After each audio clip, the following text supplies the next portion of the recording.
ഇന്നത്തെ വിദ്യാർത്ഥികൾ സ്കൂളുകളിൽ വളരെ മിടുക്കരാണ്. അവർ നന്നായിട്ട് മാർക്ക് വാങ്ങും, നന്നായിട്ട് പഠിക്കുകയും ചെയ്യും. ഒരു 95% വിദ്യാർത്ഥികളും വളരെ മുൻപിലാണ് വിദ്യാഭ്യാസ കാര്യത്തിൽ. എന്നാൽ ഏകദേശം 50 കൊല്ലം മുൻപ് ആയിരുന്നില്ല സ്ഥിതി. അന്നത്തെ സാഹചര്യങ്ങൾ മോശമായിരുന്നു, ശരി. എന്നാലും അത്രയും മോശമാവേണ്ട കാര്യമില്ല. അന്നൊക്കെ ഒരു ക്ലാസ്സിൽ 2 അല്ലെങ്കിൽ 3 വിദ്യാർത്ഥികൾ നന്നായിട്ട് പഠിക്കുന്നവരായിരുന്നു. കുറച്ച് പേര് കൂടി ആവറേജിൽ നിൽക്കും. അധികം പേരും വളരെ മോശമായിട്ട് പഠിക്കുന്നവരാണ്. അവർക്ക് മാർക്ക് എല്ലാ പരീക്ഷയ്ക്കും വളരെ കുറഞ്ഞിരിക്കും. അതെങ്ങനെ ഈ വ്യത്യാസം വന്നു? അധ്യാപകർ തരാറൊന്നും അല്ലത്.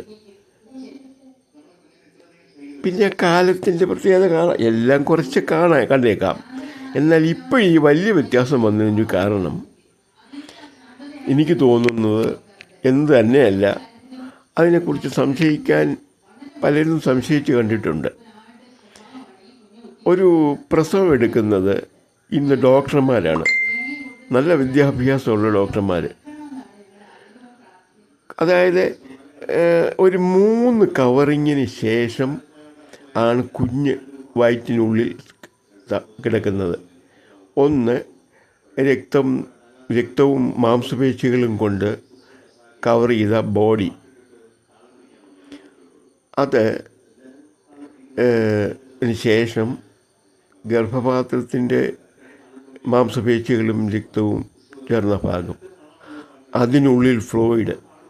ഈ ഫ്ലൂയിഡിൽ മിനറൽസ് ധാരാളമുണ്ട്. മാംസപേശികളിലെല്ലാം ധാരാളം മിനറൽസ് ഉണ്ട്. അതുകൊണ്ട് മാഗ്നറ്റിക് പവറിൻ്റെയും ഇലക്ട്രിക് പവറിൻ്റെയും കണ്ടക്ടറാണ് ഇവയൊക്കെ, മാംസപേശികളും ഈ ഫ്ലൂയിഡും ഒക്കെ. പുറത്തുനിന്ന് ഒരു രീതിയിലുള്ള മാഗ്നറ്റിക് ഫീൽഡോ വൈദ്യുതിയുടെ പ്രവാഹമോ സംഭവിക്കുകയില്ല, കുഞ്ഞിനെ ബാധിക്കുകയില്ല. പുറത്ത് വരുന്ന മാത്രയിൽ ആദ്യം പുറത്തേക്ക് വന്നു കഴിഞ്ഞാൽ ആ നിമിഷം മുതൽ അതിൻ്റെ ബ്രെയിൻ ഓപ്പറേറ്റിംഗ് സിസ്റ്റം ലോഡ് ചെയ്ത് തുടങ്ങും, സിസ്റ്റം അപ്ലോഡ് ചെയ്ത് തുടങ്ങും. അത് എപ്പോഴും നല്ല വിദ്യാഭ്യാസമുള്ള ഒരു ഡോക്ടറുടെ ബ്രെയിൻ വേവിൽ നിന്നായിരിക്കും. നല്ല വിദ്യാഭ്യാസമുള്ളൊരു ഡോക്ടർ പ്രസവം എടുക്കുമ്പോൾ അദ്ദേഹത്തിന് ചുറ്റുമായി നിലനിൽക്കുന്ന, അദ്ദേഹത്തിൻ്റെ ശരീരത്തിൽ നിലനിൽക്കുന്ന ബ്രെയിൻ വേവുകളുണ്ട്. പല ഫ്രീക്വൻസിയുള്ള പലത് ചേർന്നതാണ്. അതാണ് ആ ബ്രെയിനിനെ പ്രോഗ്രാം ചെയ്യുന്നത്. അതുകൊണ്ടാണ് ഇത്രയും മികച്ച് നിൽക്കുന്ന ഇപ്പോഴത്തെ പുതിയ തലമുറകളെല്ലാം. ഏറെക്കാലമായി നമ്മൾ ഹോസ്പിറ്റലുകളിൽ ഡോക്ടർമാരുടെ സഹായത്തോടെയാണ് പ്രസവം എല്ലാം നടക്കുന്നത്. അതിന് മുൻപ് പ്രസവം എടുക്കാൻ നന്നായിട്ട് അറിയാമായിരുന്ന സ്ത്രീകളൊക്കെ നാട്ടുപുറങ്ങളിലുണ്ടായിരുന്നു. അവർക്കത് നന്നായിട്ട് ചെയ്യാൻ പറ്റും. പക്ഷേ വിദ്യാഭ്യാസം തീരെ ഉണ്ടായിരുന്നില്ല അവർക്കൊക്കെ. അതിൻ്റെ ഒരു പോരാഴിയുണ്ട്. ആ ബ്രെയിൻ വേവ് ഇപ്പോഴത്തെ ഡോക്ടർ ബ്രെയിൻ വേവും തമ്മിൽ കാര്യമായ വ്യത്യാസമുണ്ട്. അതാവാൻ സാധ്യതയുണ്ട്. സൂര്യനും ചന്ദ്രനും കുറച്ച് സ്വാധീനിച്ചേക്കാം, അത് വളരെ കുറച്ച് മാത്രമാണ്. അത് ചന്ദ്രനടുത്തായതുകൊണ്ടും സൂര്യൻ അതിശക്തമായ മാഗ്നറ്റിക് ഫീൽഡ് മുഖേന നമ്മളുമായിട്ട് ബന്ധപ്പെട്ട് നിൽക്കുന്നത് കൊണ്ടും ഭൂമിയേക്കാൾ 10,000 മടങ്ങ് വലിപ്പമുള്ളതാണ് സൂര്യൻ. അപ്പോൾ അതിൻ്റേതായ ശക്തി വരും. എന്നാൽ മറ്റ് ഗ്രഹങ്ങളൊക്കെ വെറും സങ്കല്പം മാത്രമാണ്. മറ്റ് ഗ്രഹങ്ങൾ സൂര്യൻ്റെ അതിശക്തമായ ആകർഷണ വലയത്തെ ഭേദിച്ച് ഇവിടെ എത്താൻ ഒക്കുകയില്ല. ജ്യോതിഷം ഒരു കടങ്കഥയാണ്.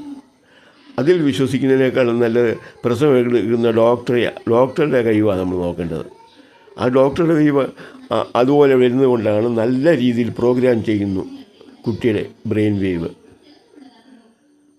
അതിനനുസരിച്ചാണ് കുട്ടി വിഷയങ്ങളിൽ മിടുക്കനാകുന്നത്, നന്നായിട്ട് പഠിക്കാൻ പറ്റുന്നത്. അവരുടെ ബുദ്ധി വളരെ കമ്പ്യൂട്ടറിൻ്റെ സ്പീഡിൽ വർക്ക് ചെയ്യുന്നു. പഴയ കുട്ടികളെ പോലല്ല.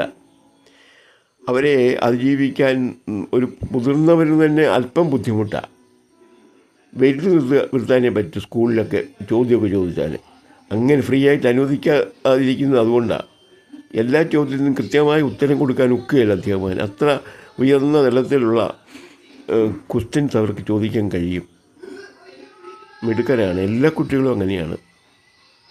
ഇതൊരു പ്രത്യേക കാര്യമാണ്. ജ്യോതിഷത്തിൽ വിശ്വസിക്കുന്ന ആ മണ്ടത്തരത്തിൽ വിശ്വസിക്കുന്നതിനേക്കാളും നല്ല എപ്പോഴും പ്രസവം എടുക്കുന്ന ഡോക്ടറിലാണ് വിശ്വസിക്കേണ്ടത്. അദ്ദേഹത്തിന് കഴിവ് എത്രമാത്രം ഉണ്ടെന്ന് നമ്മൾ അറിയേണ്ടത്.